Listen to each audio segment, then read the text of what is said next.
The meeting to order, Yes, ma'am. and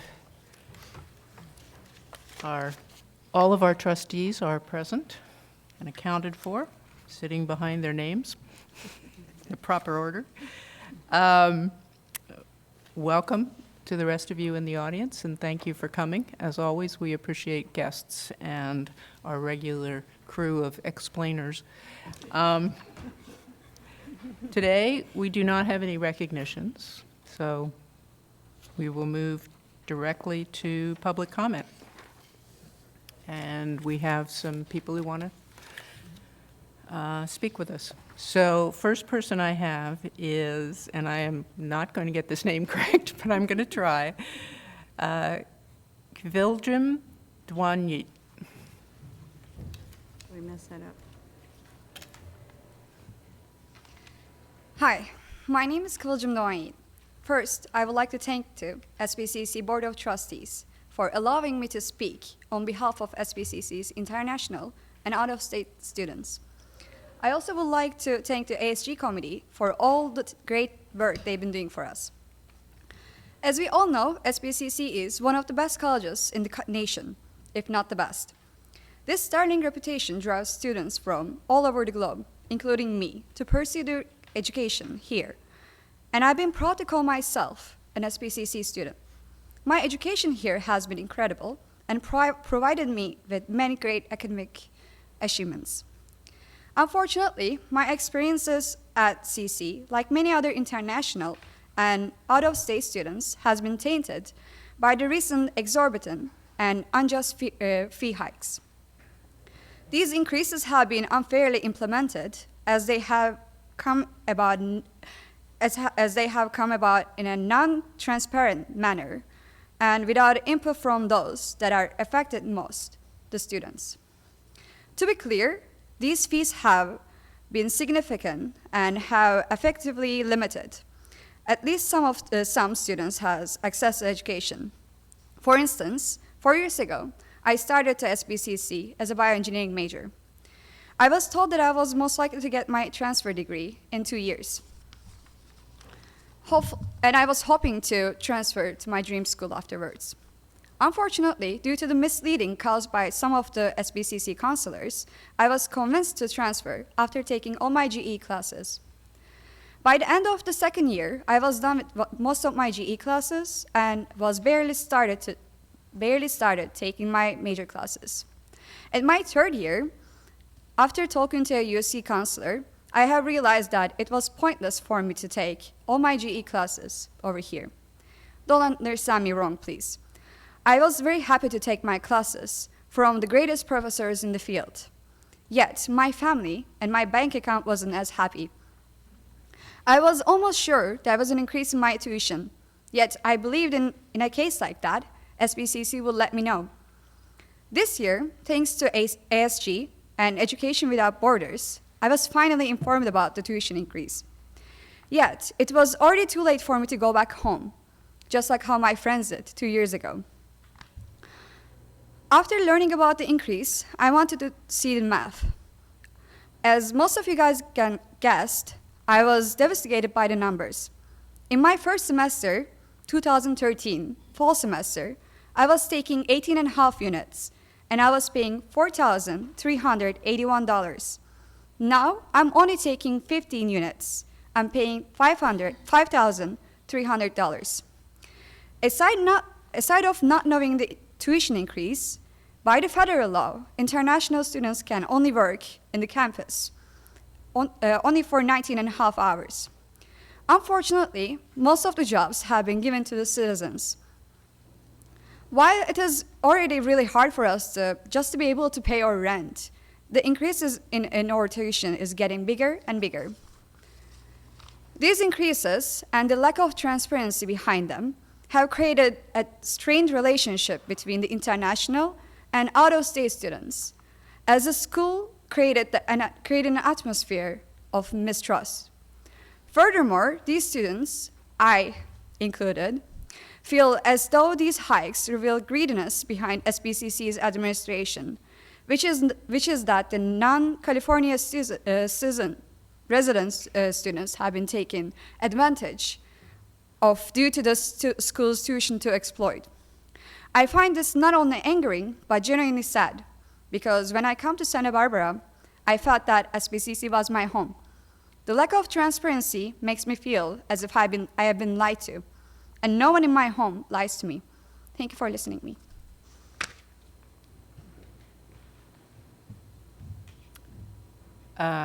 Next person is Stellan Lang, I believe.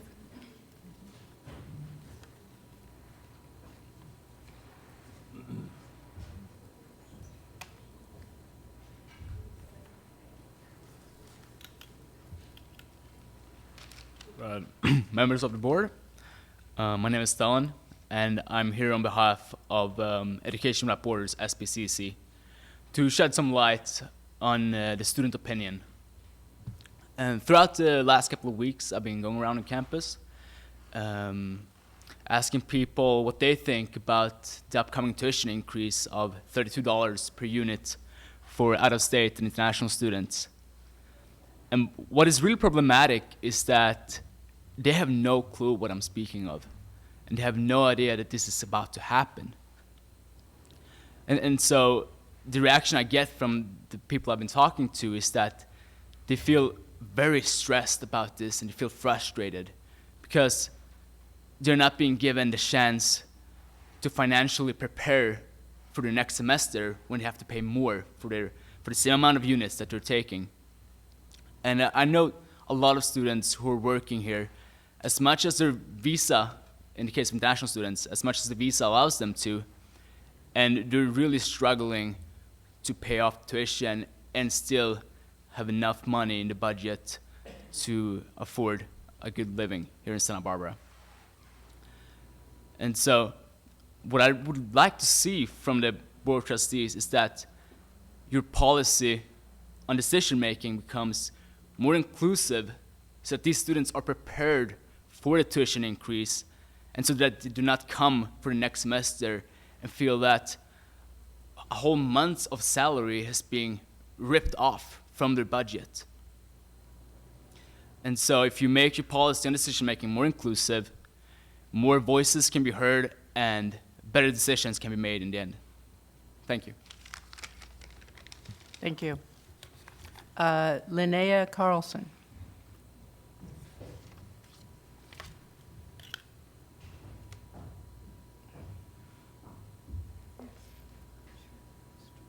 Hi, can you hear me? My voice is a little bit weird. I'm having a cold. Okay, my name is Linnea, and I'm a student here at SBCC International, and I'm also here to talk about the tuition increase and how I got to know about it. I saw it through Facebook, through a student campaign, and I guess that's the upsetting part, that I got to know about it from other students.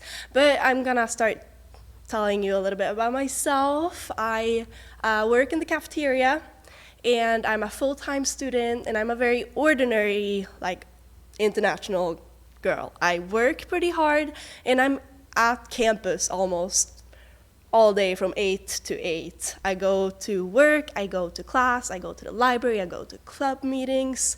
So what I'm trying to get at is that I'm not the only one doing this, that is international, and we do contribute. I feel like I do contribute to SBCC. I try really hard in my classes. I go to club meetings. I try to inspire my friends just like they inspire me. And it's amazing being here. It's so fun. I love living here, and I love this school, and all of my teachers here at SBCC, or my professors, have been really good, and I love being here. But when I heard about this tuition increase and that the decision was already made, I felt like the students had been a little bit disrespected, honestly. Like the way I got to hear about it from other students. Like if they wouldn't have told me this, then I would have seen, then it would have been like a bill, like, oh, it's just like way more expensive this semester. Like, how would I get to know about it? And I feel like we deserve respect we deserve to be informed, and maybe we even deserve some democracy. But I still think that's something you could work on, because there's still a lot of people who doesn't know. Like, inform us, and maybe inform us, why is this happening? Because now I know that a lot of my friends who got to know about this, they're like, why? They don't want us here? And I don't think that you don't want us here. You probably do have a reason, but we don't know what that reason is. And I think more than, I'm not the only one who would like to know. And yeah, that's pretty much all I have to say. Thank you. Thank you. Dylan Raymond? Oh, he's going to speak when the item comes up. Okay. Okay. So, generally speaking, we don't make comments on public comments, and we definitely do not take any action, nor could we in this situation. But I just wanted to clarify a couple of things. The tuition increase, and you may well know this, does not occur until next fall, 2017. And the legislature enacted requirements in the Ed Code in order to allow for students to plan ahead for tuition changes. And they required us to make the decision by, I believe it was February 1st, in order to allow for students to make those plans. It's a legislated requirement. Now, we are hearing you say that you would like a better way of communication on this, and I believe Dr. Beebe is working with Dylan on those issues. At the same time, it would be a good thing to perhaps publicize to students that our board meetings are noticed, and that is intended to be information, transparency to the public, to let them know what we're going to be talking about. The requirement is a minimum of 3 days, which would mean Mondays we would notice our meetings. We moved it back to Friday to give people more time. I know it may not sound like a lot of time from your perspective and from the general public's perspective, but there is also a process for pulling the agenda together and making sure there are the information that supports the agenda. So there's a lot of moving parts to getting to an agenda, and we hope that we are being transparent in what we explain about what we're doing on that agenda. So those are just some context comments that I hope will be helpful. Certainly the emphasis on Dr. Beebe and Dylan Raymond working on better communication, I think, is something that we're all in favor of. So, moving along. Craig's got a question. Oh, Craig, sorry. Without addressing the issue, I would like to, I was impressed that the students took the time to come here, and especially the first speaker. It was, by the way, I don't think you need much more English classes here. You can compose very well. I was really impressed, and I appreciated, hearing their concerns. Mm-hmm. And maybe at some point, maybe the channels would interview Dr. Beebe, or maybe one of us or whatever. And yeah, maybe we could have some informal and knowledgeable exchange of knowledge. And I think it would be interesting to explore, for them especially, to explore the other considerations we have, that we take into account when we're making these decisions on the fee increases, because there are a number of issues, and to state any one of them in a real short sentence would be not to do it justice. So there's a lot of thought goes into this, and the students' input is very valuable to us, and it's appreciated, at least by this trustee, and I think all of us. Mm-hmm. Oh, you're right. I agree with you also about perhaps the channels could talk with Dr. Beebe, talk with me. They have done some articles on it, but I've not had any conversation with them at this point. So. Yeah, I do want to comment on the conversation that Dylan and I had yesterday. We spent about an hour and a half talking about better communications, in general, and also, you know, being able to have, we have meetings now set up every other week to discuss, you know, things that are of import to the students and kind of go through an abstract of items that are going to be coming up on the agenda for the board. Related to this topic, we also talked about the idea of looking at the timeline and the time frame, and I've discussed a little bit about that with some of the students here this afternoon, but it is just, it's a crazy time frame that we have to deal with, and we get the notice from the State Chancellor's office about mid-December. Of course, everybody's gone at that particular time. Students are away on vacation. Many of our folks here are away on vacation. And then, as President Croninger points out, we need to get the student fee for non-resident folks finalized by February 1st. And students don't come back until, in this last year, it was January 17th, I think, is when students came back. And so if you back up from the time frame that we have from February 1st to get that done, and when the board meetings are and all of that, I mean, it's a real time crunch. So having said all of that, what Dylan and I have memorialized in our discussions and agreement is that we will build in every year, and Angie has this built into my calendar, a time where it's not going to be a lot of time, obviously, but it'll be a time where we'll be able to meet with the ASG leadership to be able to discuss what's going on with fees or whatever the situation may be at that particular time. So I just want to thank Dylan for taking the time to meet with me and talk about that. And so we've got that memorialized now, so that'll be good going forward. Yeah, that's really helpful, and I think it will work more smoothly. Just to clarify, the notice you mentioned from the Chancellor's office includes all the data that we need to work off of. We can't start until we get that information from them. So, but we'll look forward to next year. Yeah. Public comment is, I think, concluded, except for Dylan wanting to talk later, and we'll move on to approval of minutes. Can I have a motion to approve the minutes of January 26th and February 9th, 2017? Jonathan? Second? Second. Craig? All right. Any comments? Angie, I think you had one thing. Yeah, I did. Sorry, this cough kicks in whenever it wants to.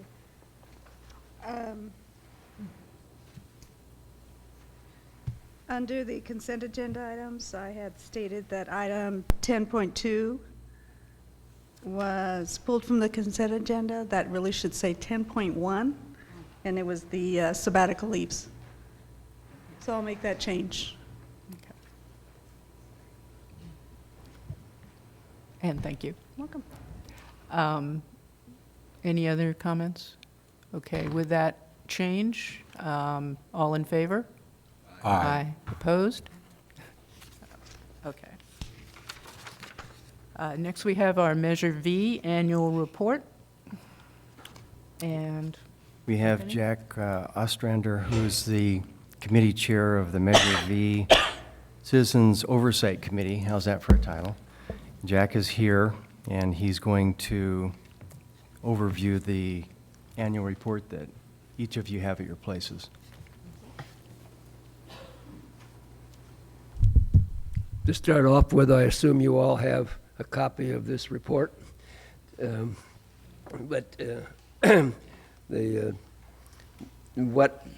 our oversight committee does is we monitor all the expenses to make sure that only the bond fund is used for the items that it was presented.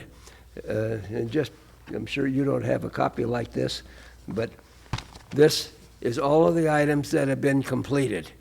There's only 2 items left. One of them is the bond administration, which is very minor. But the main thing is the West Campus office and classroom building. That's well along in construction now. Hopefully, by this time next year, it'll be completed, but maybe not, maybe only 90%, but it's going to be very close to being done. So that's all I have to say. The committee has met for many years, ever since the bond fund. I've forgotten when the bond was voted on, maybe 10 years ago. It's been a long time, long enough to where all of these construction projects have been completed.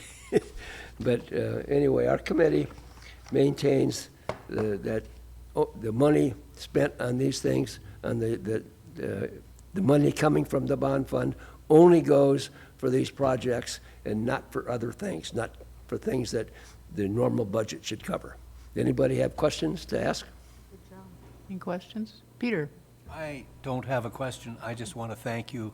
You exemplify the wonderful relationship that this college has with this community in volunteering to do hard work and honest work. And I think all of us on this dais truly appreciate that sense from you and from the other members of the Oversight Committee. Thank you. Well, thank you. Peter, if that was a motion, I'll second it. If it was a motion, I think it would be declared unanimously approved. Yep. Yeah. So maybe take that thought back to the committee next time you get I together. will do that. Yes, Jack, I also had planned to thank you, and thank you, Peter, for taking it up, because we really appreciate your volunteering and doing this hard work, and the other members of the committee, too. So, thanks. Okay, thank you. I'll see you next year then. Okay. Thank you. Good. Next, we have a report of sabbatical outcomes. We have two, and the first one is Michelle Peterson.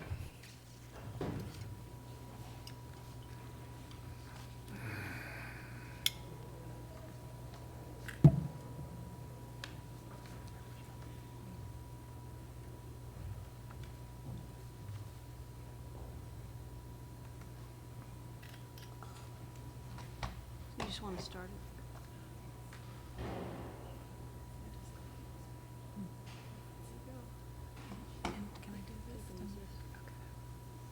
Okay. Is that it? Really? Not that one? Yeah, there you go, right here. Got it. Okay. Hi, I'm Michelle Peterson, and I teach here, and I'm in my 28th and final year as a full-timer. So this was my dream sabbatical. It was my third, and I did it the fall before last on mindfulness because I felt a great urge to slow things down. And that was my way of trying to do something to inspire both faculty and students to slow down. So my goals were specifically to create a website on mindfulness, and I ran into trouble right away when I met with David Wong because he said, no, you don't want to do exactly that. So I did a Google site instead of a full website, which would have had to be updated repeatedly.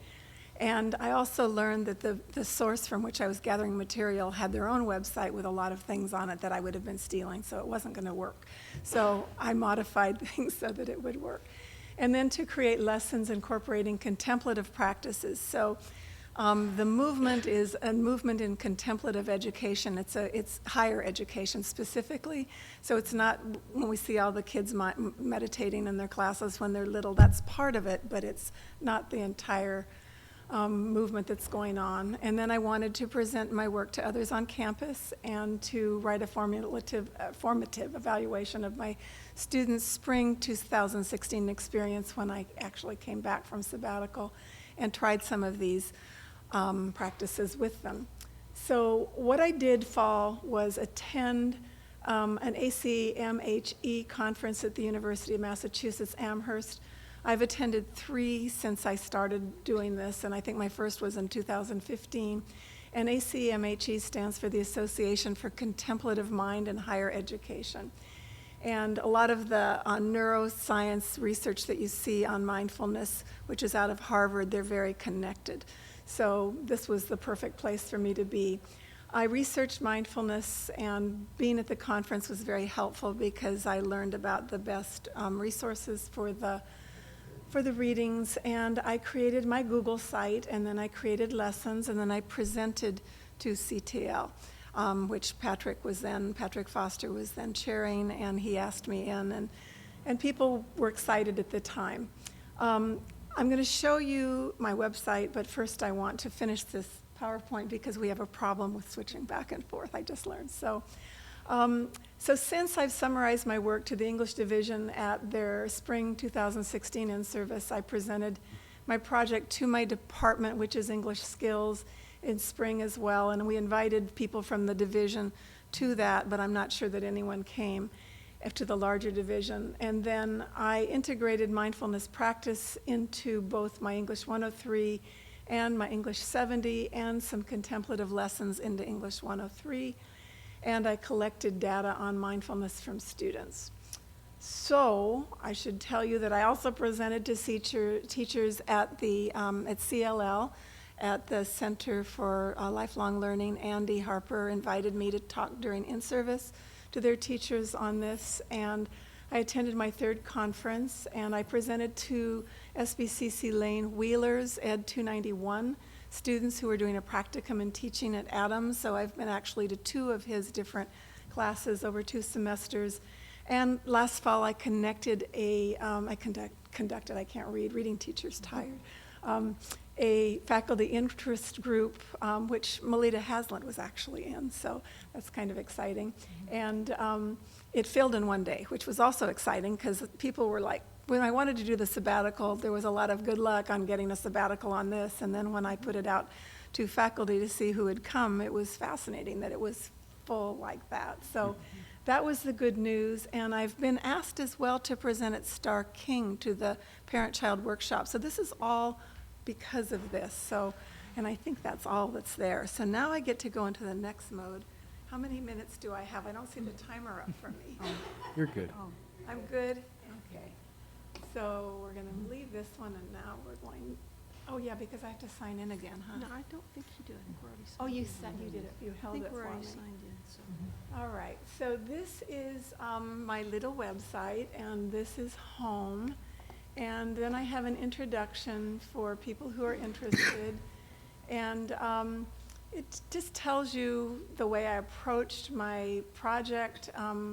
I didn't know anything about it in higher education. I didn't even know that there was a movement, but I was happy to find out that there was. And I tell you about the Association for Contemplative Mind in Northampton and how wonderful it was to go to that school, and actually did one of the conferences in Seattle, so I only did 2 there. And then I tell the story of that and the history and how it inspired me. And then I tell you about these points. Now, when I went to the conference when I was on sabbatical, there was actually a workshop conducted by one of the people there, a professor who is a social justice professor, and she took a group of people, a small group, and actually taught them how to take a curriculum for a class and integrate these techniques and practices into a class. So we were given a whole smorgasbord of choices, and then we worked together for a week, and then we watched each other and what each of us had done. So I had my outline done by the time fall actually began, and then I had to do the research and do a lot of other things, which was very helpful. So I start talking about self-care, and the things that the first principle of this work is that teachers take care of themselves. And I don't know how many are, but I see a lot of us on the run. So I know, and I could maybe add administrators and other people to this group. So there's a lot on that. And most of what I'm doing is suggesting work to people who, or for people who aren't familiar with this work or the movement.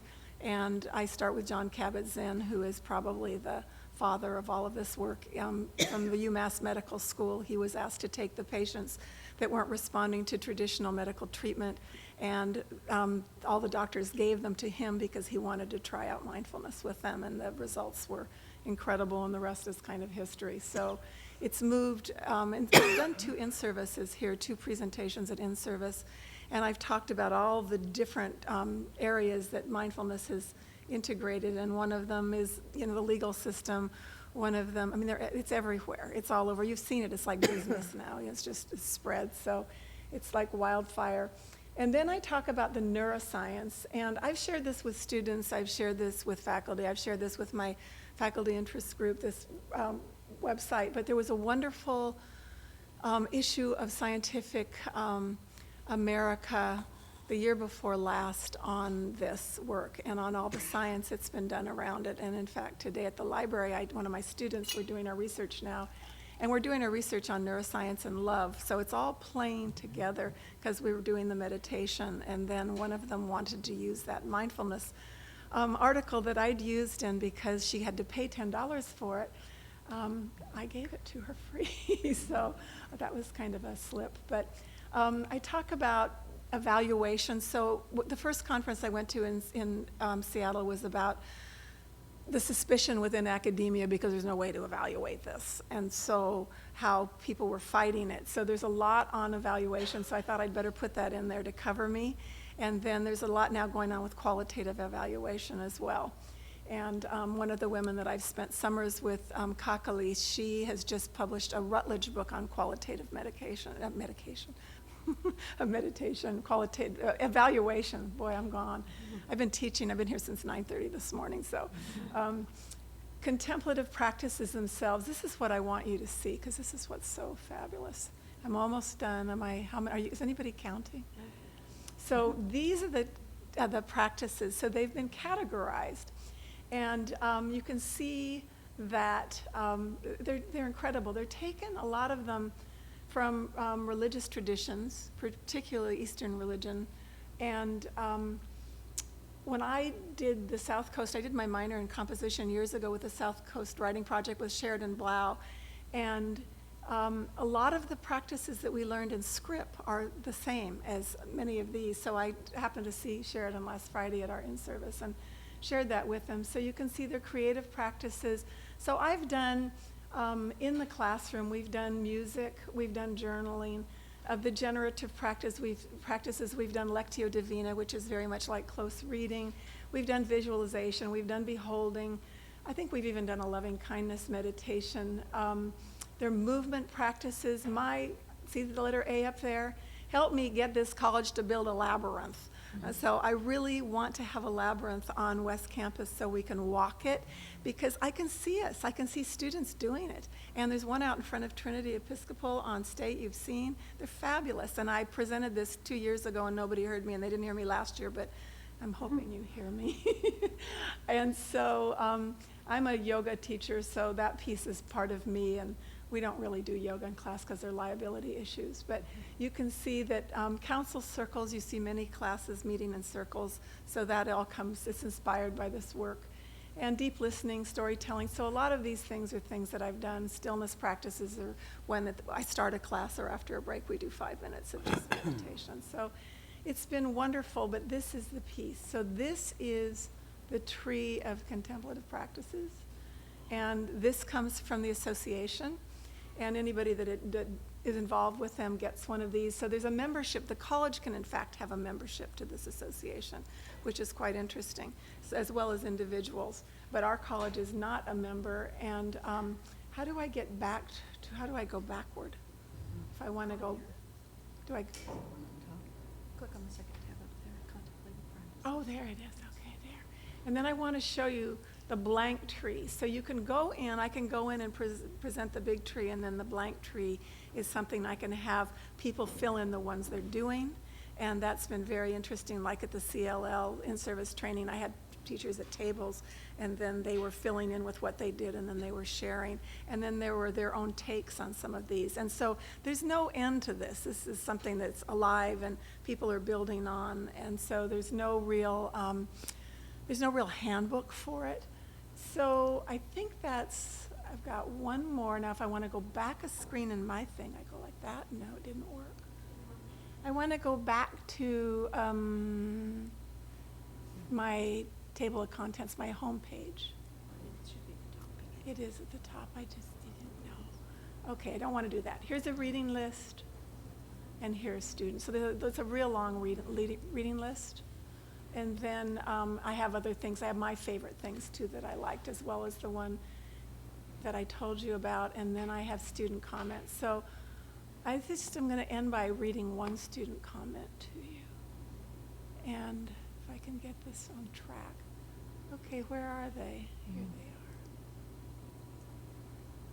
Okay, meditation is a precise technique for resting the mind and attaining a state of consciousness that is totally different from the normal waking state. It's the means for fathoming all the levels of ourselves and finally experiencing the center of consciousness within. Meditation is not a part of any religion, it is a science, which means that the process of meditation follows a particular order, has definite principles, and produces results that can be verified. The first time when I experienced what is meditation was in my English 103 with my professor, Michelle Peterson, who apparently believes and knows enough about it. I never had the curiosity about meditation or yoga because I thought that it was something for girls. I am starting to see the benefits that meditation provide us. This is a second language student, and I left it exactly as it was. It helps me to rest my brain from stress caused by school, money, and more. Also, meditation helped me to put my thinking in order, and my brain is working more efficiently. Furthermore, it is an activity that you can practice in a few minutes. I would recommend everyone who didn't try meditation before, and in that way they will realize how helpful is meditation for our brains and bodies. So in class, we've never done it for more than 5 minutes, but if I don't do it, they ask for it. So thank you all very much for hearing my presentation. Any questions? Yeah. Michelle, before you go away,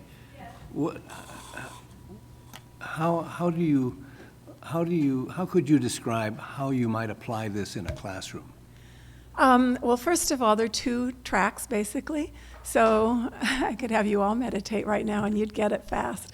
It's amazing. That's my second question. Yeah, the hit is visceral. I mean, you walk in and you just know something just happened, or if you're in the middle of it.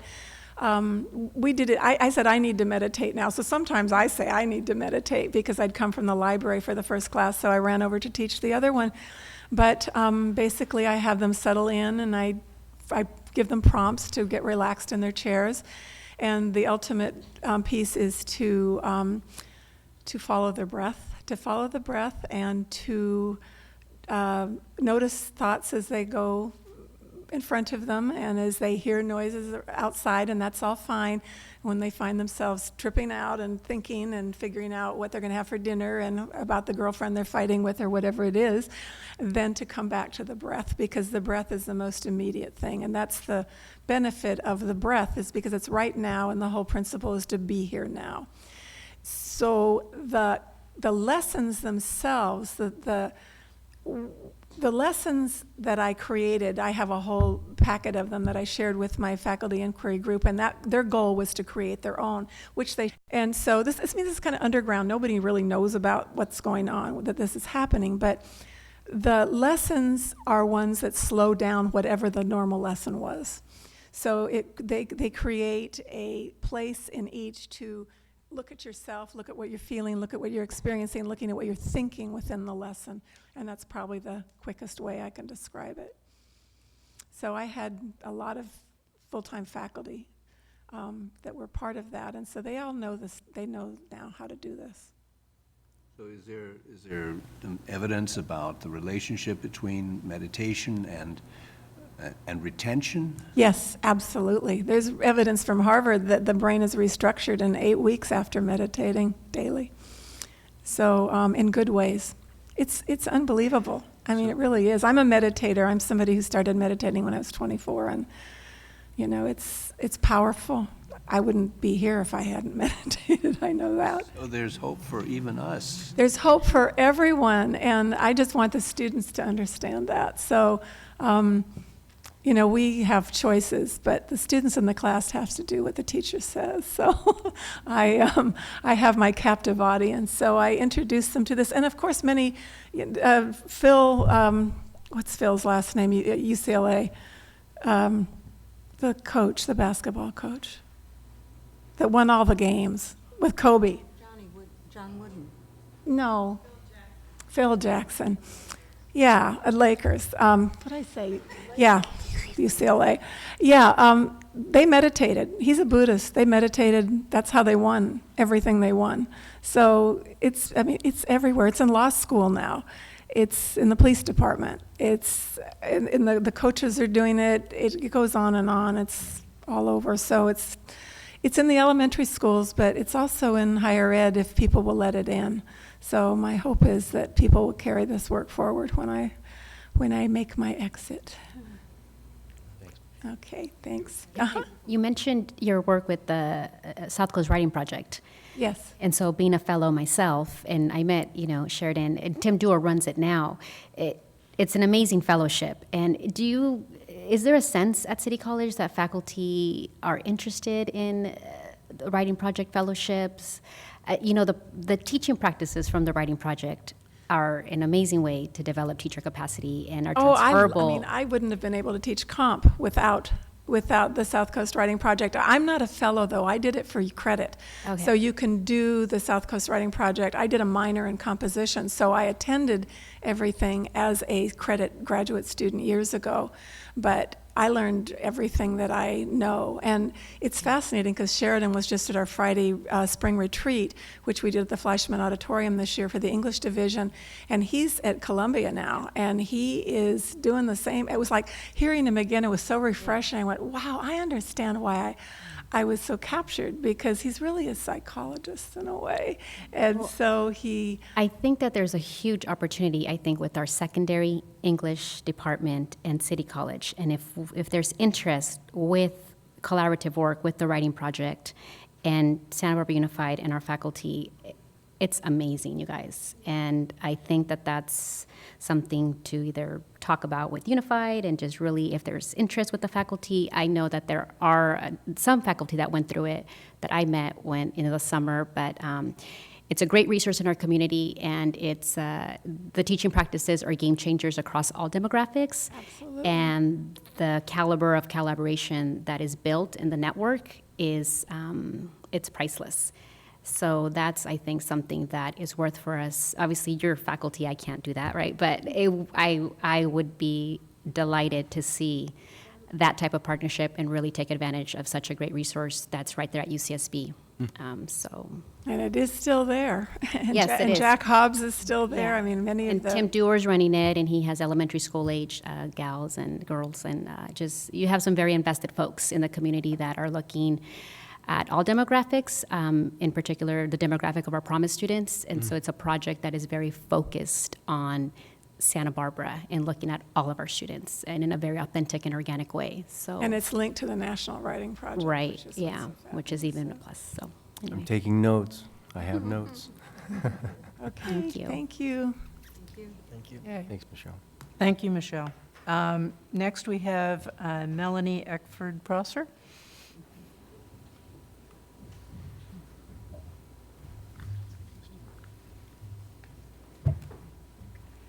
Hi.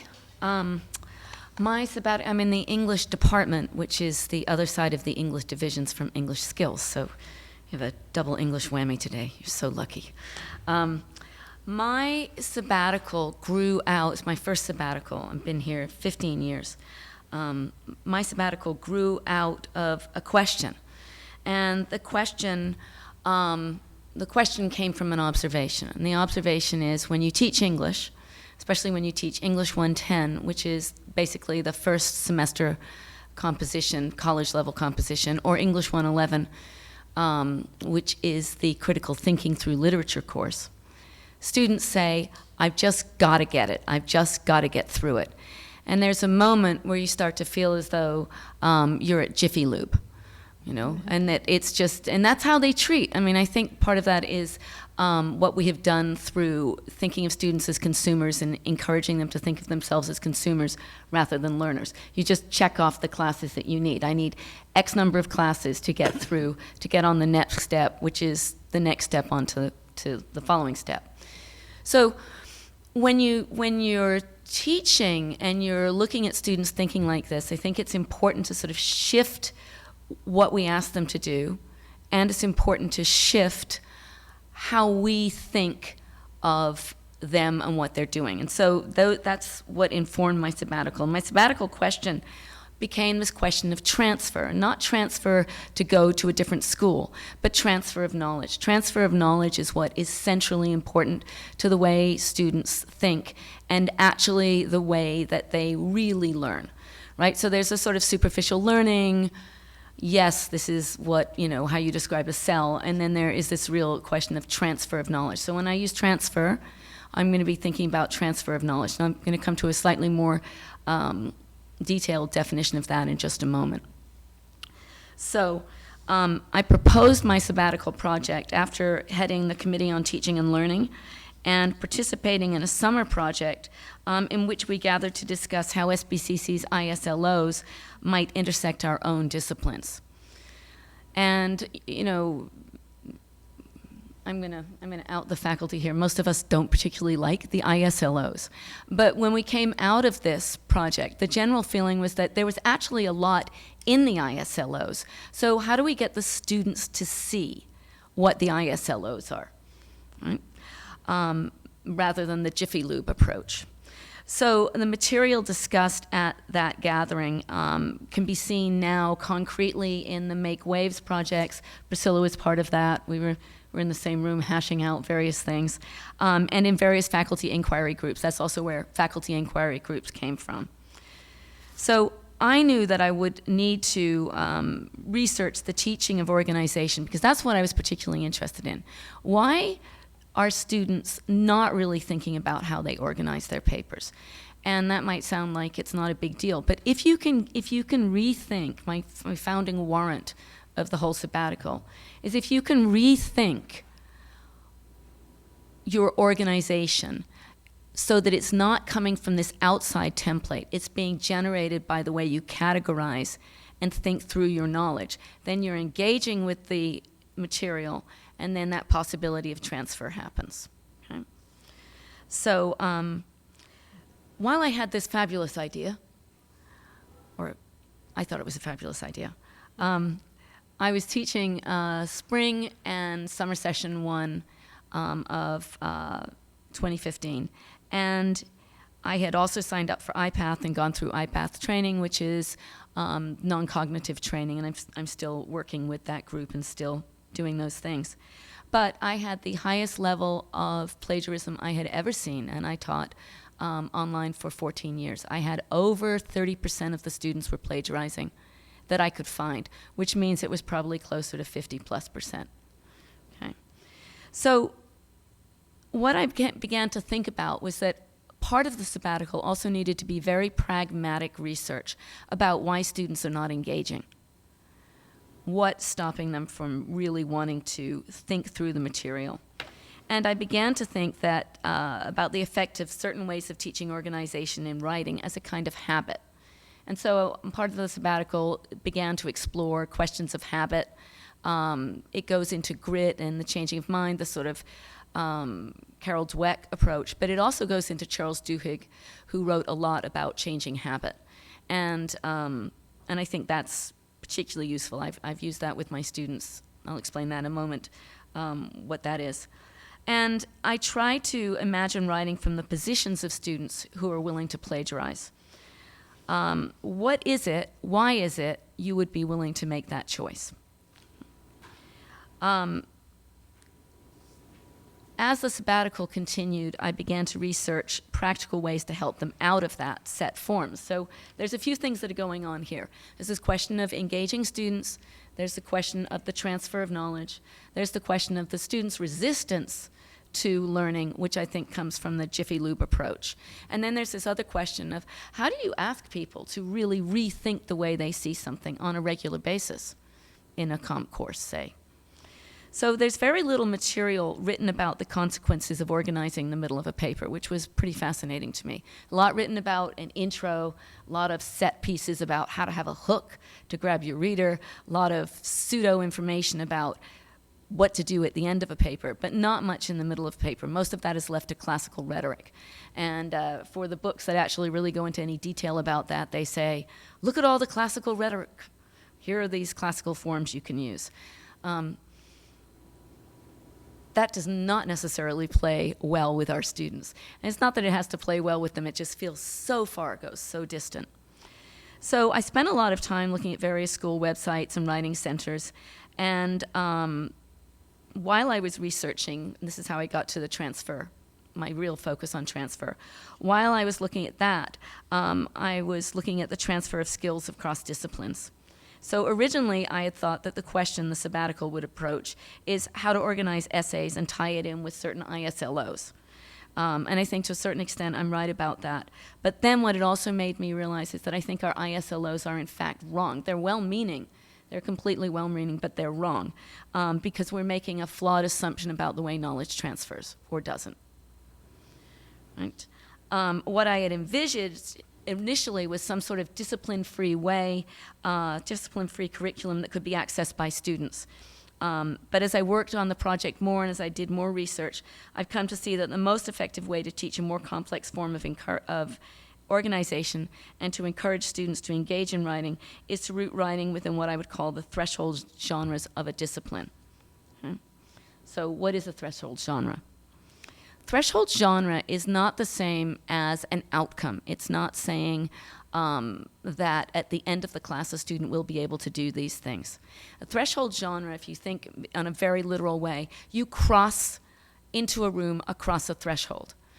Every field, every discipline has a series of threshold concepts. Students who do the checking off of the box or who for whatever reason are not engaging don't ever get into the next room. They don't ever cross the threshold. So they have knowledge, but they don't have they haven't crossed into the threshold concepts. And here's the key thing. There's a lot of studies on this. If they don't understand what happens with the threshold concept, they haven't really learned the material, and they don't really transfer skills. So threshold concepts and the transfer of skill is absolutely central. It's the same sort of thing. So I'm going to read a few quotations about threshold concepts. One person says, in short, there's no simple passage in learning from easy to difficult. There's no mastery of threshold concepts. Threshold concepts often involve the messy journey back and forth across conceptual terrain. Another person says, transformation is a mandatory feature of the threshold concept. And the threshold concept framework focuses on the identification of what is fundamental to grasp of a subject or in a discipline. It's a transactional movement between the student and the field. So the issue is not that they take the threshold concept from English or history and move it into philosophy. The issue is that as they're learning, they recognize, this is the threshold concept for philosophy. This is how philosophy, although it's a humanity, differs from English. Right? General pattern. And so threshold genres ask students to recognize and enact the threshold concepts of a field in which a student is asked to write. So a lab report, for instance, or a historical narrative. There's a lot of research to support the power and connection of threshold concepts to transfer. For knowledge of transfer to occur, students must be able to see the key issues that not only join, but also separate fields. And check my time. And I'm going to end with, and you can ask some questions if you'd like, this wonderful quote by this woman named Kathleen Yancey. And she says, what we ask students to do is who we ask them to be. And so on one level, this might sound like a somewhat ambitious project for a community college, but I assume that every single one of our students can go elsewhere. And I also direct the college-wide honors program, and I know they can. City College has students who are on the Ninth Circuit Court of Appeals as judges, who just won an award for cancer research at UCSF as a second-year med student. So if we ask more of them, and if we help them see how knowledge transfers, if we help them see threshold concepts, I think then we teach them how to learn. Thank you. Thanks. I Questions? Yeah. Greg? Boy, I really enjoyed your presentation a lot. As a former employer, a manager where I hired people, what kept going through my mind is, how did I interview all those people with BA degrees that could not compose a letter, or couldn't put it together in a thoughtful way? Because I needed these people to be able to communicate with customers, and they couldn't compose a letter, and somehow they got bachelor's degrees. I can't say I have any negative experience with SBCC graduates, but I did have them from kind of all over the country that I would interview. And I think and I also spent, after I retired, I spent some time in the classrooms with the credential, with the emergency credential, and I often got asked by these high school students, why do I have to know that? Why is that important to me? And your presentation just kind of brought all of that to mind. So I guess my question, with that being said, question is how, I really think you have the potential to, and you may have maybe way beyond my question already, to produce, a better quality, outcome, students that are more capable. And so how are you going about implementing this in the classroom to achieve these improvements? So I rewrote every syllabus for every course I taught the semester I was back. It was 4 classes: English 110 Honors, English 111, English 222, which is Brit Lit 2, and English 282H, which is Advanced Literary Analysis. And I wrote what I had as the threshold concepts, and then we talked through the threshold concepts.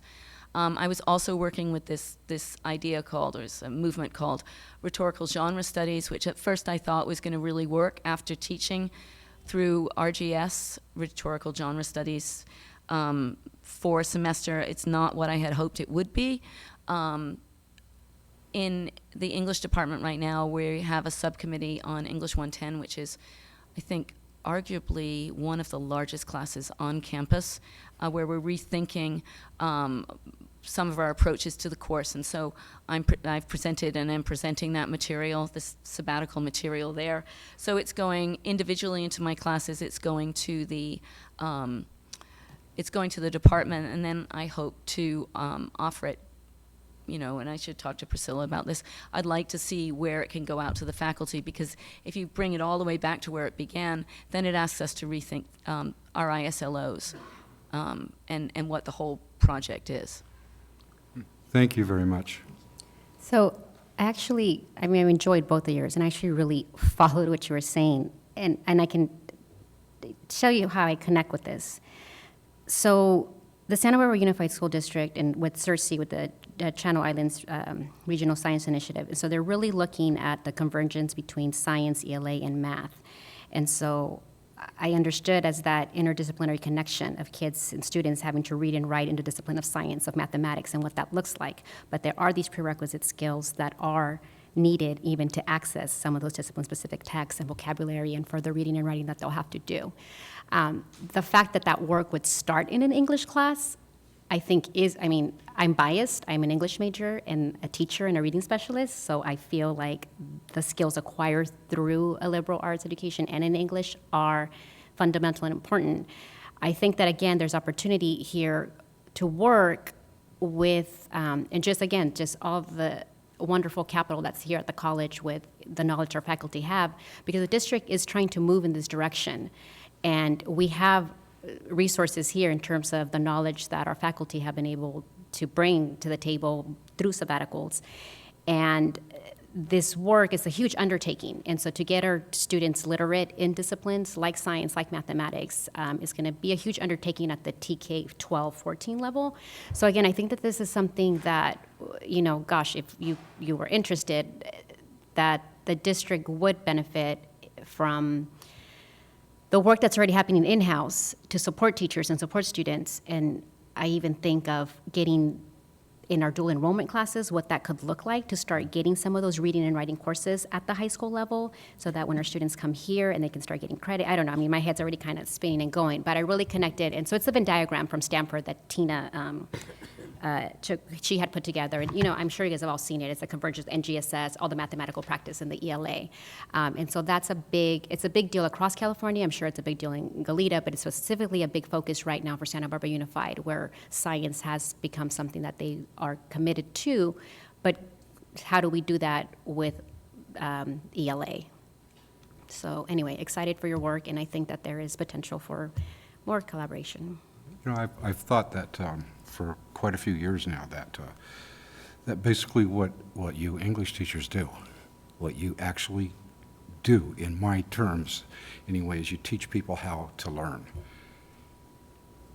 We try. And I don't know that anybody could force or totally motivate anybody to learn, but that will come. But if they don't know how to learn, they can't master the other things. I used to hire technical sales type people that design things, and it was really funny because the corporation I work for, they used to try very hard to hire those engineering degree guys and people that were very technically savvy.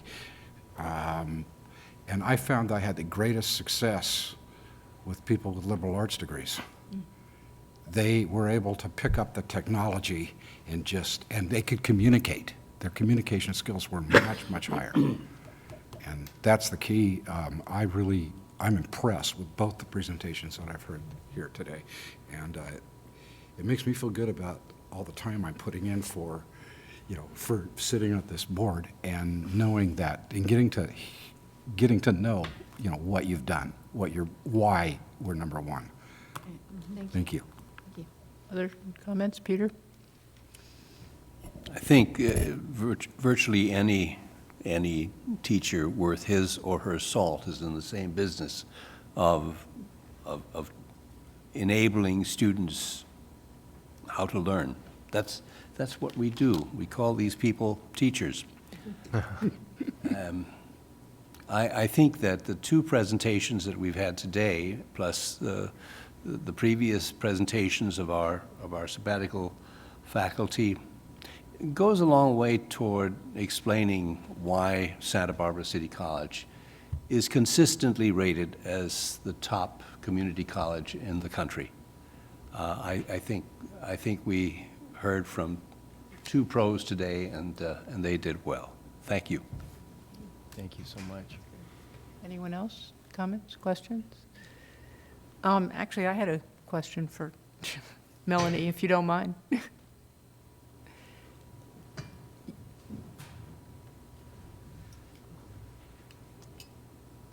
You mentioned that our ISLOs are well-meaning, but rest on a flawed assumption about how knowledge transfers.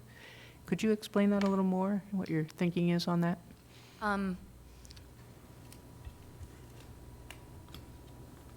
When we came up with the ISLOs, we thought about the ISLOs from a disciplinary perspective. Right? I mean, that's what we do. That's what the academy is. It's divided into disciplines. And then there are certain ones that cut across the disciplines. There's a critical thinking one that cuts across the disciplines. And that was the one that really fascinated me, that sort of began the whole project, which just brands me as the ultimate nerd that I could be fascinated by an ISLO. My point is that when you start to look at how knowledge transfers, it's not disciplinary. It's this ability to recognize certain things in each field. And a threshold concept is what you have to be able to get in order to get the knowledge to transfer. And threshold concepts are on purpose difficult. Like a threshold concept for teaching English 222, Brit Lit 2 might be something like, there is an entire portion of a class that's devoted to figurative language, to understanding genre, and so on. And yet, the literature itself is absolutely embedded within the historical context. How do we put the eternal and the historical together? And instead of coming up with an easy answer, it's not an essay question, it's not a 5-minute easy answer, and that's not a great one. It's supposed to make you think. It's supposed to make you understand, and then on the other side of that, you cross that threshold, and it's like, oh, that's what an English major is. So I think if that's right, and a lot of what I've read is that that is right, then to think about it as disciplinary practices doesn't necessarily work. They could, in fact, probably be distilled to be much shorter and slightly more provocative. Okay, thank you. Okay.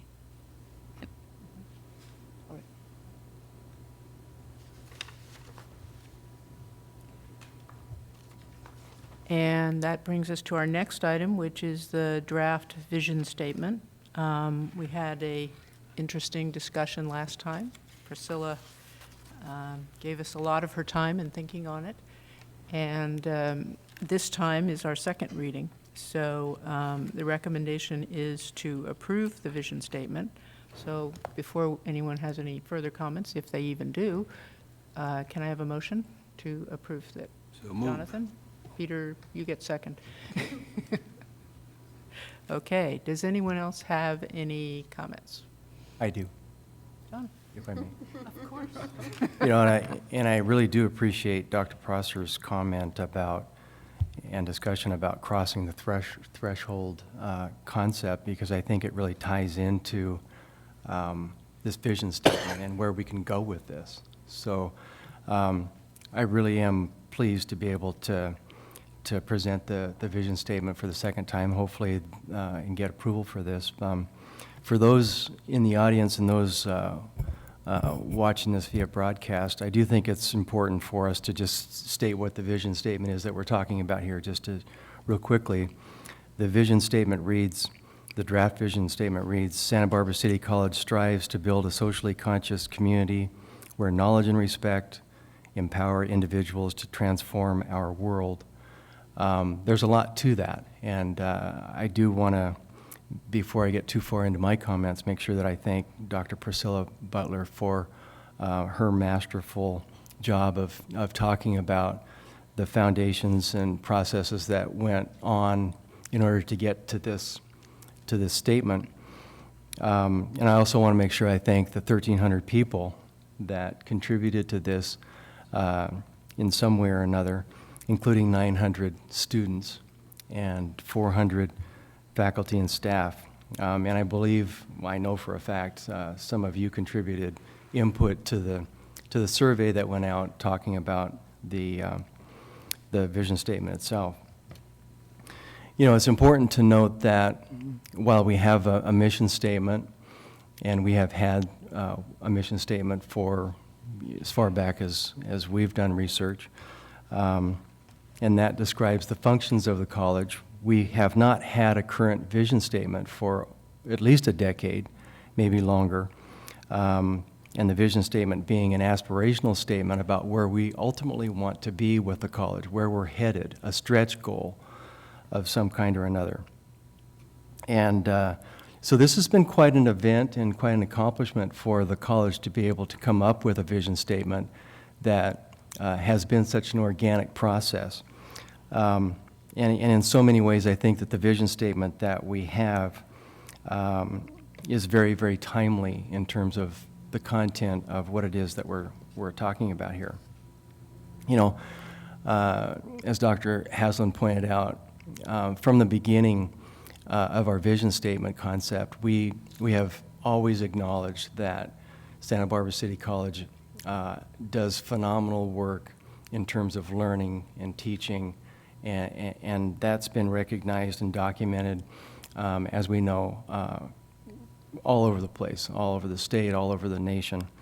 And it continues to be recognized in an ongoing basis in many ways, and I won't get into all of those right this minute, but the vision as we presented really enhances the excellence that we have relative to the content of each and every course that we're offering across the college, and leverages that content to include not just the solid content that we have, whether we're talking about history or political science or whatever it may be, but enhances that by adding a piece that is, I think, could be the threshold in terms of content for deeper learning, which is a social consciousness of related to a student and related to a particular topic.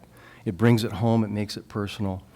But that's really in a profound way what this vision statement is all about. It's a voluntary concept for faculty. They don't have to participate in this, but should they choose to participate in it, it certainly will make our students more knowledgeable and influence them and make them individuals that will help change the community and the world going forward. A lot of issues that are talked about in the classroom across the college have social components to them, as you can imagine, whether we're talking about veterans or U.S. war engagements or homelessness or hunger, human trafficking, whatever it may be. These are things that are talked about in some way or another. And it's important, from my perspective, for folks to consider that our goal as an educational institution is to be able to teach the content of a course and also the content of the social element of it, such that a student would be able to vigorously and passionately argue all sides of a particular topic from all political perspectives at a level that would be able to yield any group of knowledgeable judges, if you will, to say, we really don't understand where this individual might land politically because they have argued so articulately both sides of the issue that you couldn't discern their political values, if you will. Mastering that, both the content and the social context of a particular class or a particular topic, if we can get a student to that level, to that threshold, to that level of deep learning, I believe that we've accomplished our goal in this particular vision. You know, in truth, an education that ignores the social realities of a topic and teaches the Jiffy Lube concept, if you will, detached from the social context, is doing a disservice to the participants and to the community. So it's really the integration of both of those elements that is so powerful and so strong. And so this is kind of the foundation of where we started with the vision statement and some of the elements of how we got there. And I think in so many ways it's really appropriate that Dylan Raymond, the president of the Associated Student Government, is here, and he's filed his That's right, I have to have Dylan speak. his notice to be able to talk about the vision statement. He's been actively involved and very intricately involved in this. And so, Dylan, I'd like to invite you to come up and share your thoughts on the vision statement.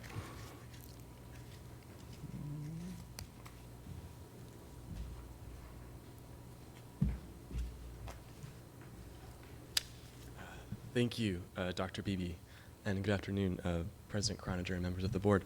On behalf of the Associated Student Government, I would like to express our unqualified support for the proposed vision statement. ASG officers, including myself, have been involved in the drafting of the statement from the very beginning.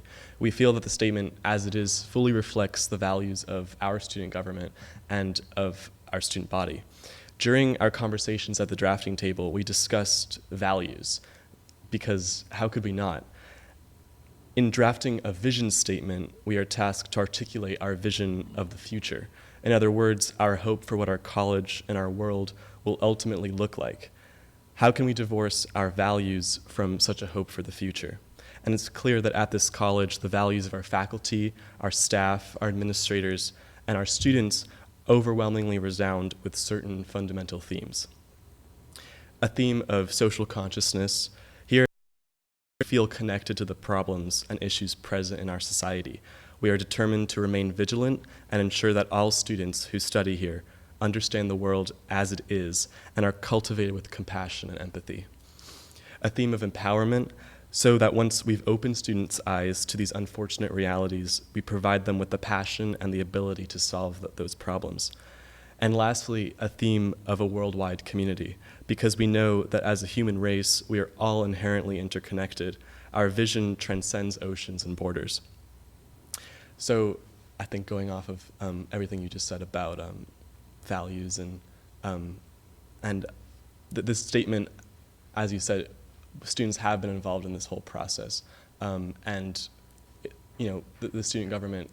When I showed them just before the final draft, I showed it to them, and they loved it so much. They were like, "Is this it? Did this pass?" And I said, "Not yet." But they're like, "Oh, okay, good." But they were happy with it, and so I really hope that that the board supports it today. So thank you so much. Thank you, Dylan.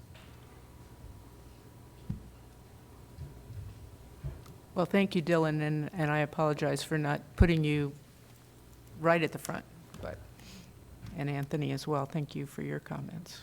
Other folks? Yeah, I appreciate your comments, Dr. Beebe, and I agree and I hear you with all of that. And I want to believe that that's what we mean by this. You know, when I read, as I mentioned at our previous meeting, when we think of our core principles, the fourth one reads, a free exchange of ideas across a diversity of learners.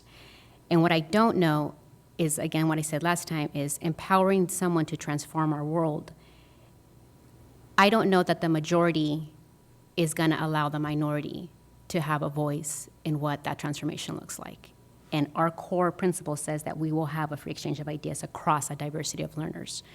And so I'm wrapping my brain around this, but I don't know, and especially given our climate, whether what you're reading, the news, it's just going everywhere. There doesn't seem to be a middle ground for knowledge and respect, because they're just so extreme right now. And I don't think most people lie on the extreme. Most people, I think, lie in the vision that you so eloquently shared, and it's not 2 sentences or whatever many words, unfortunately. And so I don't know, I can't, there's something in me that it's there, but it's not there yet for me, and so I can't vote for it today. Because of that core principle that we have that is so important to all of us here.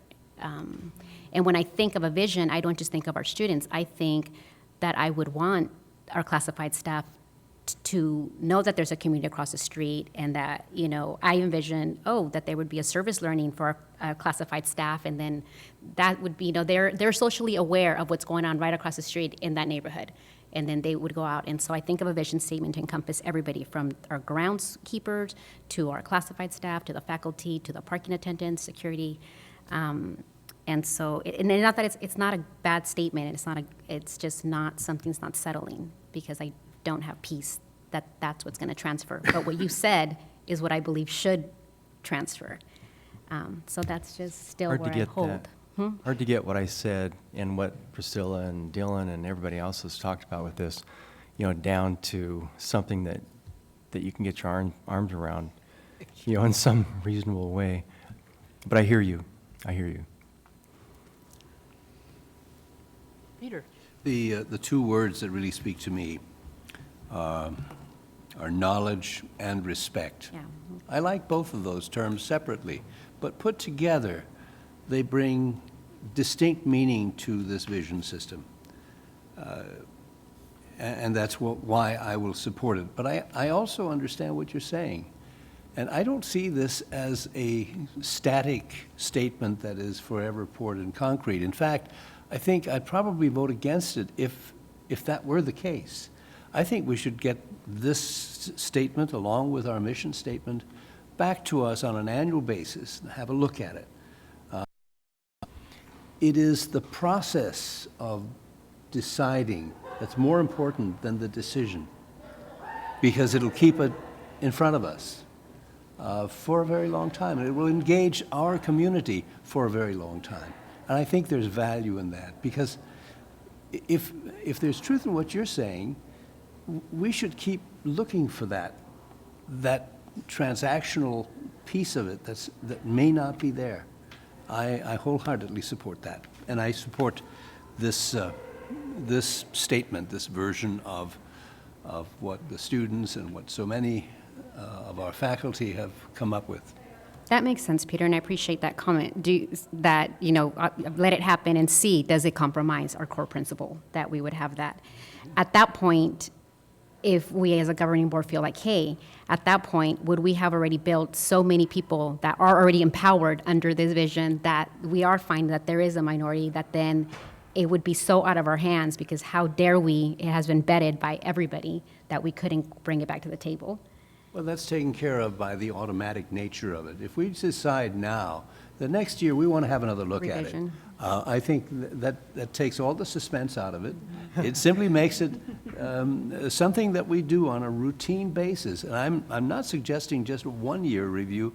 I'd like to see this every year.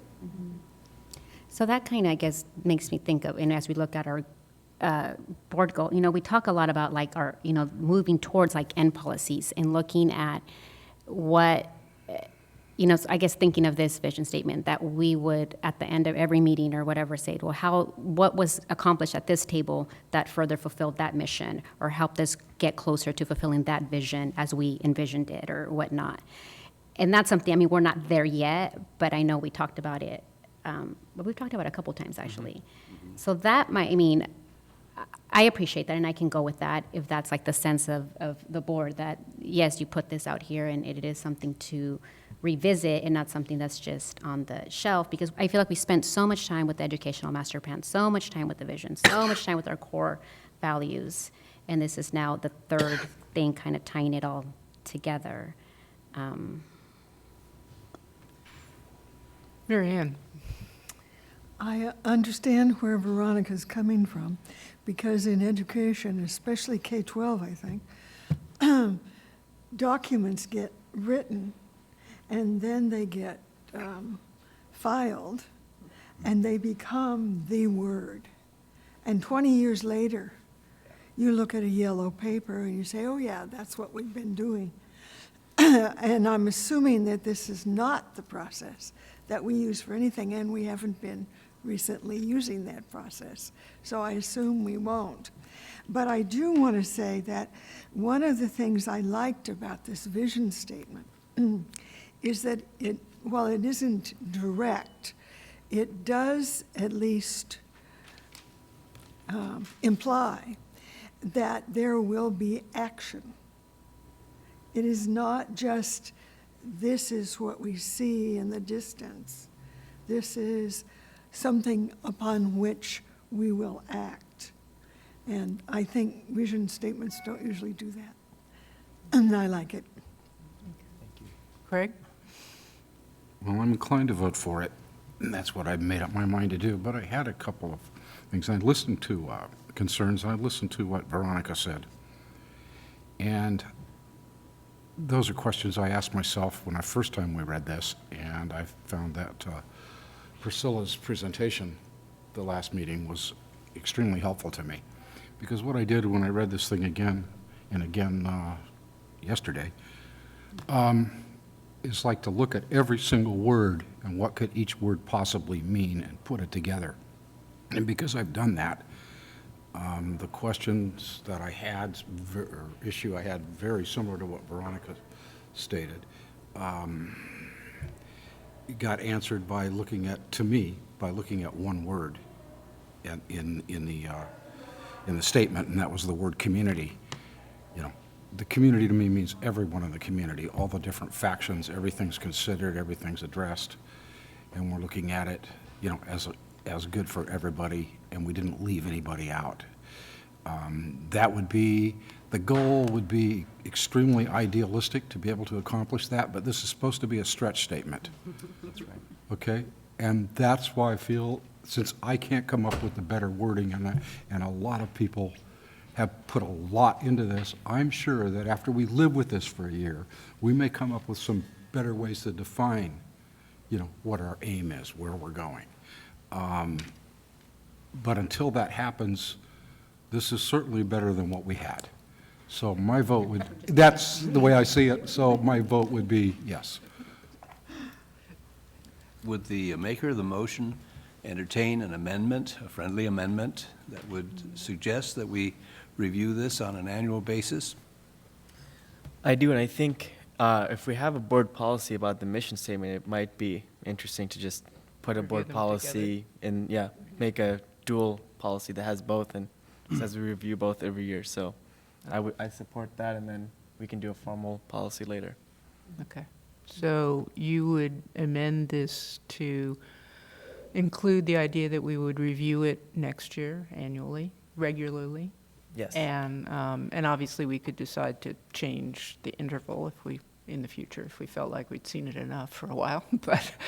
But for now, the idea is review it annually, and the mission statement at the same time, are you suggesting? Or do you want to leave that one out for now? Yeah, I wouldn't say necessarily at the same time. We can figure out the separately? weeds Okay. later, but I think we should look into a policy that does encapsulate this, and that's when we can figure out when things will be looked at. Okay. But we should at least be looking at this one year from now. So we have a motion and a second on that. I would just say that I am very much where Veronica is on this question. I'm concerned about the majority-minority balance that we have to maintain here as a community that has got a free exchange of ideas. And Anthony's comments on what it means very much resonate with me. Those make me very comfortable. The word, as I said before last time, the word empower and transforming our world is where I worry about what I see, where people want to push their ideas on other people who are not comfortable with them, as opposed, and I know the word respect is certainly a counterweight to that. So all of those things go into it.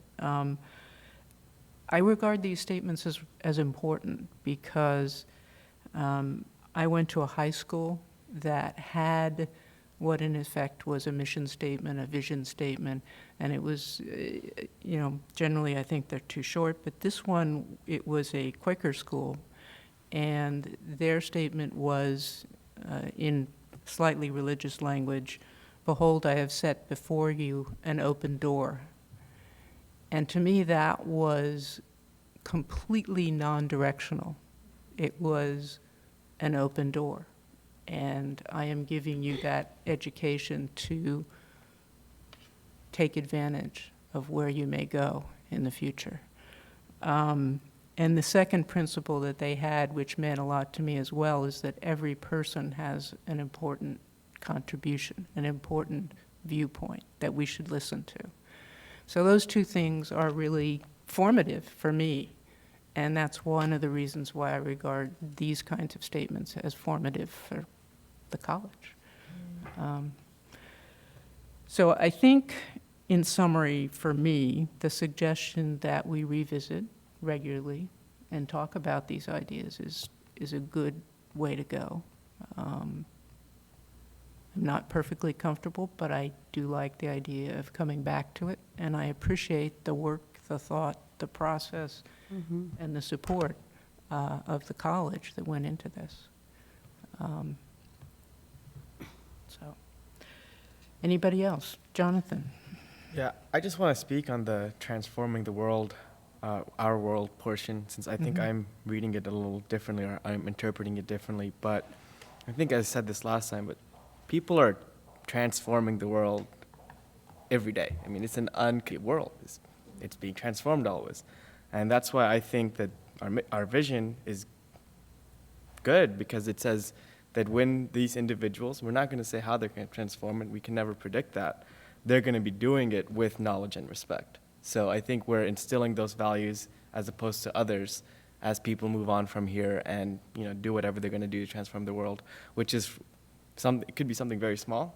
It could be how they raise their children. It could be how they do a medical breakthrough for medical technology. It could be political.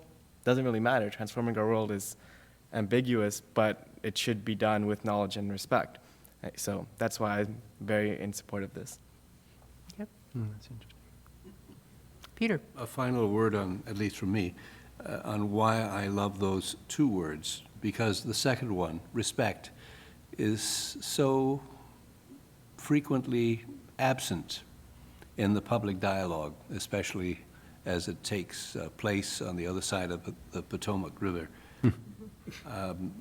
And if we approve this, I'd love to send it to representatives in Congress and suggest that they be the next to adopt this with the word respect underscored. Well, that's where I want to delete the empower part. Okay. Are we ready for a vote? Any other comments? Okay. All in favor? Aye. Opposed? Okay. Now we go back to Thank you. our next item. Thank you, I Dr. think that's Beebe. amazing. We just, we were kind of split up on this a little bit and went through the whole thing, talked it out, and we kind of kicked the can down the road till next year. But I don't think anybody's unhappy with that. I think we did pretty good. I don't think we keep And it treated down. all the people that contributed to it with I due think respect. I think we're going to see evidence of how we are transforming Santa Barbara. I expect to see evidence, a positive impact evidence, and a white paper to attach because you're so eloquent and, you're a teacher anyway, so you might as well just type it up and put the white paper there. I can see a board goal coming up. Yeah. I would take exception to the reference to kicking the can down the road, because I think what we've done is advance the can's position so that we have a clearer look at it from time to time. And we've exercised a sense of discipline by saying we're going to do this every year. And that will prevent, I hope, what Mary Ann was identifying as setting it aside and this sort of natural process of ossification that takes place to documents once they are finalized. Jonathan? Yeah, I was just going to say, I think annual review is less kicking it down and more letting us do our jobs better. And I think, with the international policy, we did that. With this, we're doing it. I think it just makes us a better board if we're looking at what we're doing on a regular basis and making sure that it was the good decision. So I like the annual review concept. Okay, we're moving on to 7.1, Board Self-Evaluation Instrument, where we get to self-critique or self-praise, as the case may be. I think I just heard some people happy with where we were. And the question we're dealing with right now is we have last year's version, which is the attachment. That's why it says 15, 16. And we want to know from the board's point of view whether we need to revisit it, add questions, subtract questions, edit questions. Peter? I think, as I recall the discussion last year after we finished the process, it was a good process. And the criticism, as I recall it was too long. There were questions or concerns that seemed repetitive and that we could have done it in a more abbreviated fashion. And so I would like to suggest that we do have our review committee look at this document and with a view of remembering what happened last year. Okay, others? Mary Ann?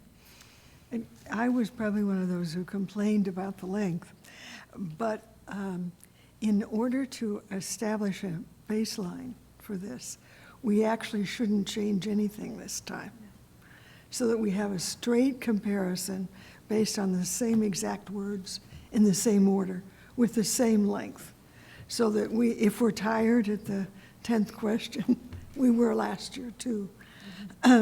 Otherwise, we won't be able, honestly, to compare what we thought last year with this year. Then, after we've done one comparison, let's cut it. Make it short next year. Jonathan? I was going to say something else, but I think Mary Ann convinced me otherwise. I agree with what you just said, but I think keeping the free response portion for the goals is more important than the standardized 20 questions. So I think even those standardized 20 questions could be consolidated I mean, I think I agree with you that we should keep it the same for 2 years to compare, but I could imagine that our conclusion will be, or my conclusion will be, the goals is good for us to describe because those are very tangible and we committed to them. The other things are more boilerplate that we could work on, how we assess. Okay, anyone else? So, Peter, are you willing to live with it for one more year? Oh, I'm always willing to go along with Mary Ann.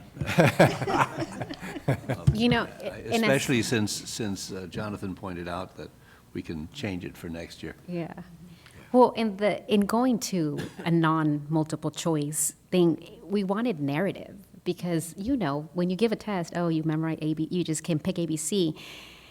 And we didn't, I think the thinking was that we wanted that the metacognition really to happen, to think about your thinking. And that was the goal. And the only way to get that is obviously just to ask these open-ended questions. But yeah, for the future, I would be happy to just do a self-reflection on just the board goals and just do a narrative on that. And then we could extract themes and things like that from there. But there was value in having to think. But it was a lot of work, especially if you're like, oh, shoot, I forgot. Let me do it right now. And you know, it's all done online, so Angie knows exactly when we submit it. So she even knows the internet browser that it was done by. But that was that. So I don't think it was meant to make it so that everybody's writing an essay or a term paper. But we can find more effective ways to make us think, right? Yeah, you're right, Veronica. My recollection is we eliminated the 1 to 5 sort of ranking because people were just doing that without saying, okay, you gave it a 5 or you gave it a 1 and you didn't say why. So we're going to make you say why. We got text.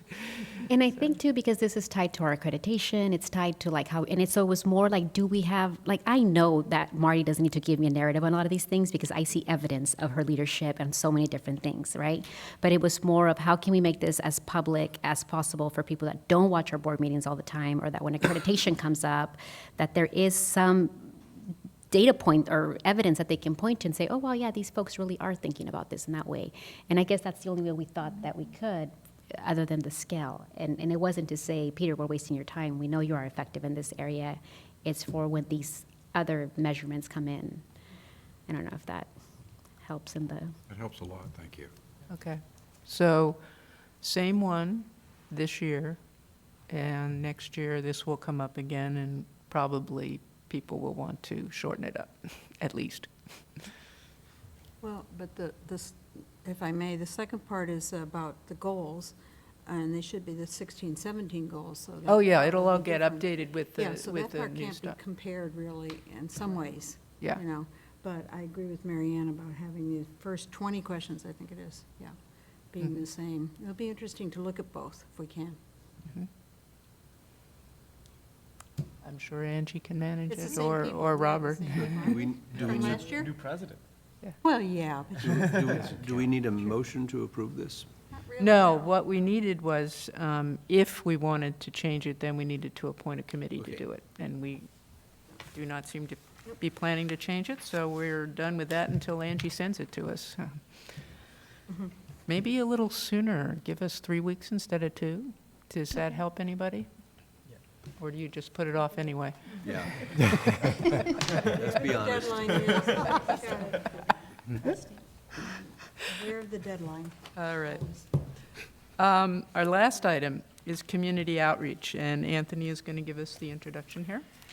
Yeah, I know that Dr. Haslam talked about the presentation that he and I did at the Carpinteria Rotary a few weeks ago. He talked about that at the last board meeting. And we had all talked about the idea of doing such a joint presentation in your various neighborhoods and community groups or wherever you may think it might be appropriate. And so what I wanted to do is just kind of formalize that and be able to explore maybe your thoughts on being able to move forward. I know that Mayor Blum, Trustee Blum, and I have already established a date for she and I to present at the Mesa. And so that'd be April 17th, I think, is what we have. Yeah. And It's a presentation, and actually, you know, we could kind of all use a similar presentation, if you will, or we could modify it, but we've got, you know, some things that we want to make sure that we inform the community about, some decisions that we've made, kind of where we are relative to enrollments, you know, the deficit, the progress we're making on that, the School for Extended Learning, I mean, the Promise Program, these are all things that the community wants to hear about. And other things. So, you know, we have definite important content that we need to share. And also, Trustee Kugler, too, was, you know, we were co-chairs of that neighborhood task force, and I think, you know, I need to get that date to you and to include that, but. I think that's different, isn't it? Yes. From this concept? Well, yeah, I don't think Marty's assuming it's the same. I think she's just saying that I am interested in the Mesa.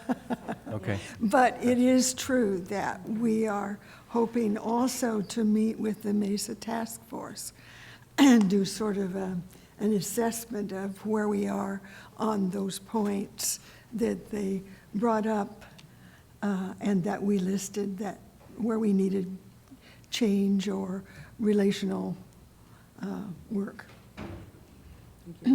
So this item here, I mean, Peter and Anthony met with the Rotary Group.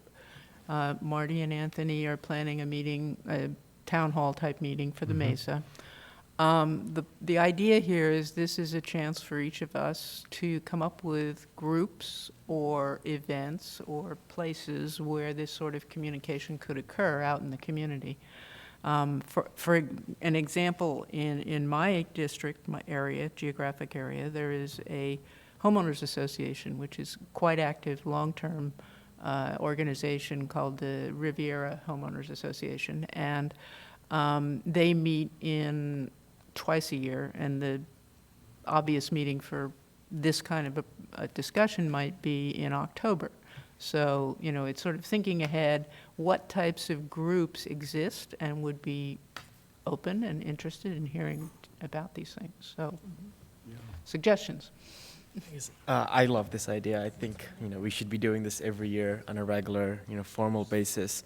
I guess my question for you, President Beebe, is would you be willing to do more than one for my district? Because I have two very starkly different communities, Isla Vista and Hope Ranch, so Yeah, I don't yeah. think one will fit for both of them. Yeah, you bet, sure. Yeah, glad to do that. Because I do want to do one for Hope Ranch, of course, and I do want to do one for Isla Vista. And even in Isla Vista, we have the students and then the families, which are also two starkly different communities, which I think we can make work, but balancing all three will be. I'd be happy to do that. Thank you. Yeah, I'd enjoy that. Peter? The value is, from my perspective and from that one experience, more than just providing information about what Santa Barbara City College does and how wonderful we are. We know that, and they know that. So the real value from my perspective is a kind of bridging. I think the general public has a view of those who are elected officials as sort of unapproachable. And by meeting with them, we do something to mitigate that unapproachability. And we hopefully come across as human beings who happen for a short period of time to be sitting at this table, making decisions. And I think the most important, the most critical element of communication is that we really are open to input about stuff that happens here. And if we accomplish that kind of bridging, I think this is a really good expenditure of time. I expect that there are other Rotary clubs, not just the one. I think there's 9 in Santa Barbara altogether, and I've been in touch since we did ours. You know, I apparently Hopefully didn't- not all of them meet at 7 o'clock in the morning. I know, that was pretty early. But there's 9 of them across Santa Barbara, and apparently the word has gotten out because I've received messages from several of them to come and do the same kind of thing. Great. So we just need to figure out, whose district that's in and all, so, Okay. yeah. So besides Rotary groups, homeowners, town halls, that, the Mesa is particularly good because of the Mesa newspaper for that, and Alice's role in bringing people together. Other suggestions that people might have, a group that this would fit? Well, our parents, because the Promise students are all here, That would be great. so that would be, and there's different ways we could do that. I guess what I was thinking, so just some criteria, we could shoot over to Angie some specific events with the demographic, the date, and then she would work with you, and then you guys can plot and see. And that way you can see what type it is and what information might lend best to that group, and so, okay. Yeah, that'd be great. Super. Anyone else thinking of groups?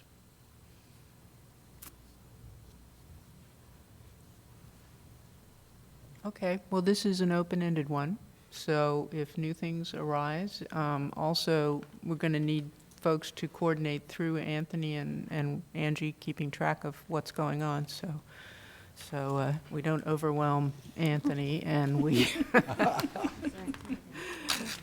get them on the calendar. Before we adjourn, I wanted to quickly run through a couple of the to-be-scheduled items here, so everyone's up to date. Anthony and I met with Priscilla about the joint meeting with Academic Senate, and because Academic Senate, if we have the meeting when we normally meet, a number of them cannot come because that's not their normal meeting. Their normal meeting is on Wednesdays. So what we'd like to do is have the meeting April 12th, which is a Wednesday, at 4 p.m. And they'll do their regular meeting 3 to 4-ish, and then we will come in and we'll have a joint meeting then and at 4 on the 12th. So let me know if that looks like a problem. Trying to give you some lead time here, and yes, you will have to remember your taxes. April 12th is what you said? April 12th. Where would we do that, Marcia? Here or back in that room over there? BC, the BC BC 214. room, 214, BC 214. Yeah. And we do have a board meeting the following day, and we'll see how the agenda is shaping up. It may or may not be necessary to have both, but keep that following day on your calendar. Don't take it off.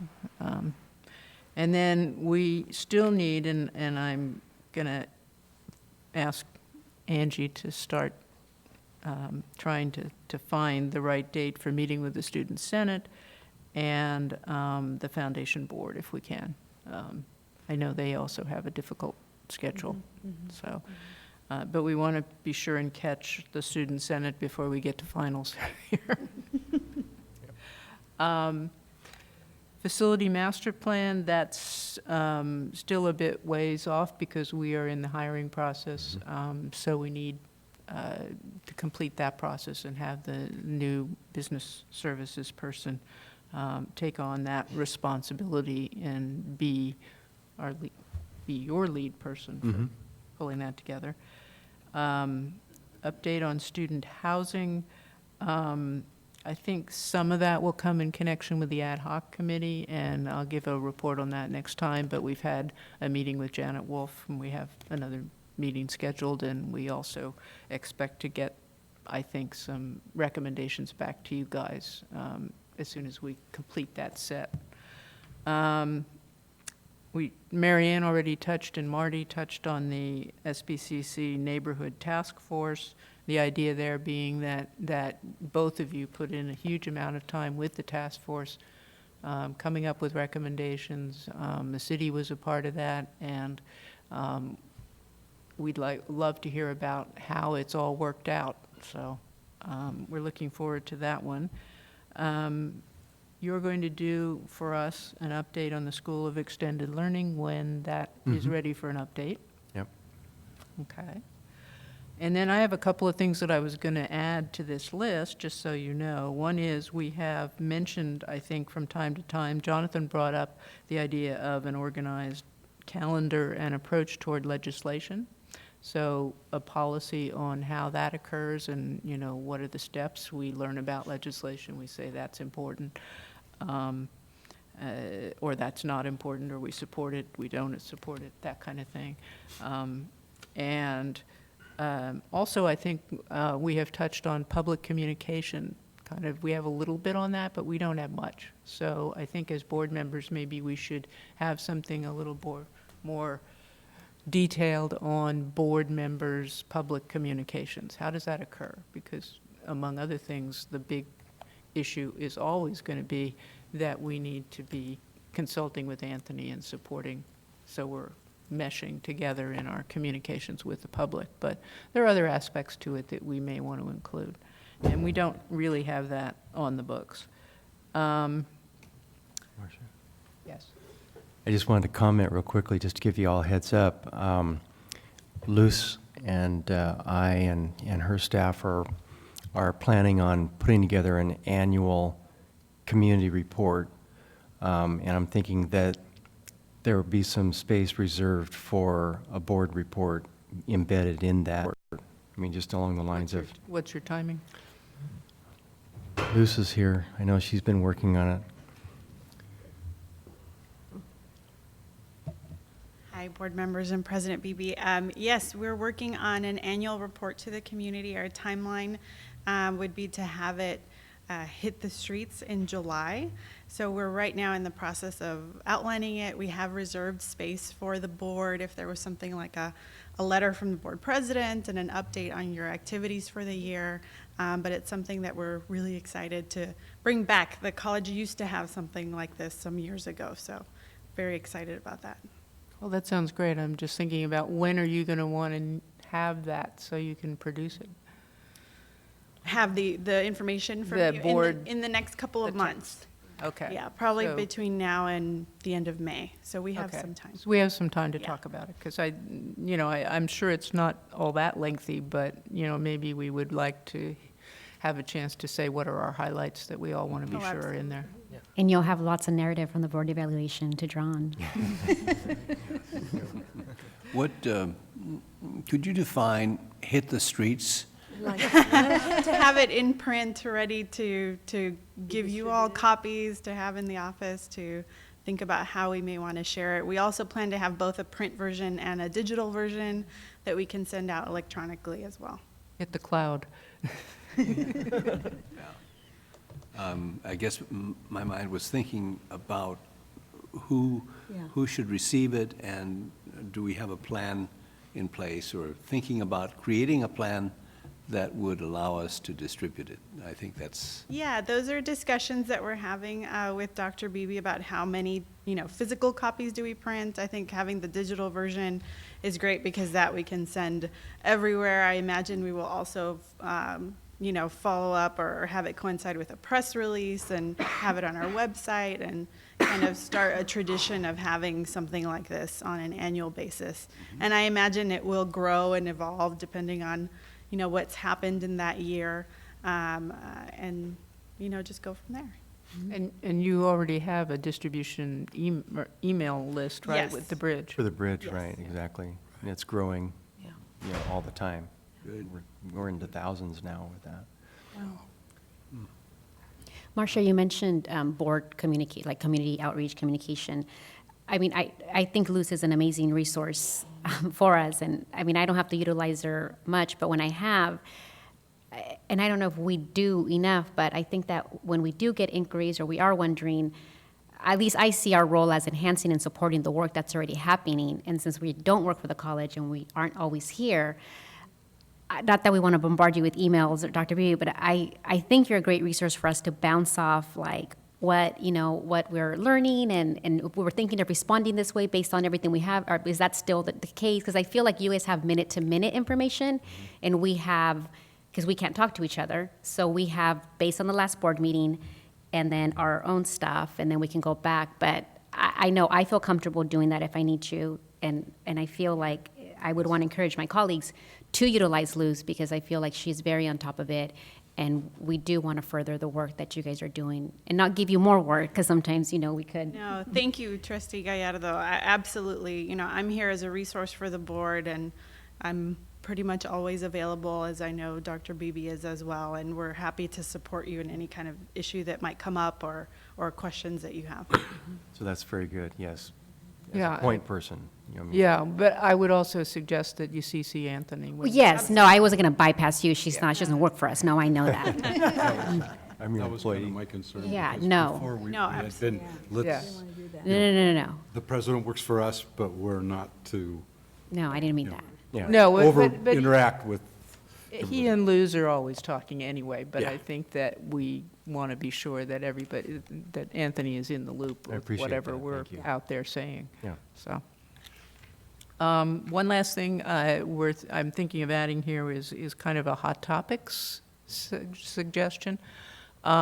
This would be in the nature of study session things where we might learn about things that are hot topics in education right now. Among them is the item that has come up, I think, in a past board meeting about Florida, where they have taken some very different path with basic skills, and they've been trying it long enough that there may be interesting information on what's happening with that. And as well, though it's not where we would ever want to go, there are some very different things happening in Arizona. So where their community colleges have been defunded by the state, and they have to go on their own. So, Are you, Wow. are you Yeah. envisioning having, given the topic, or depending, I suppose, on the topic, could we invite some faculty who are also interested in that Yeah. same topic, and together we would have a conversation? Is that? I think so. I mean, like, for example, with Florida, the idea would be to see if we could, your counterpart in the community college could hopefully be available, probably not in person, but maybe on screen, and we could hear what he has to say, ask questions and so forth, and exactly, I mean, let faculty who might have an interest in this area come and participate as well. Yeah, I think A learning, a study, that's why I say study session sort of thing, where we learn. No, great idea. To have the faculty involved in this discussion in a much, broader kind of a sense. I mean, yeah, so that would be really important if we're going to do that. And this is not meant to be a limiting list. It's just there are some hot topics, there are some unusual things that are happening out there in the larger world, and this helps us learn about them. Good. Okay, so we are adjourned.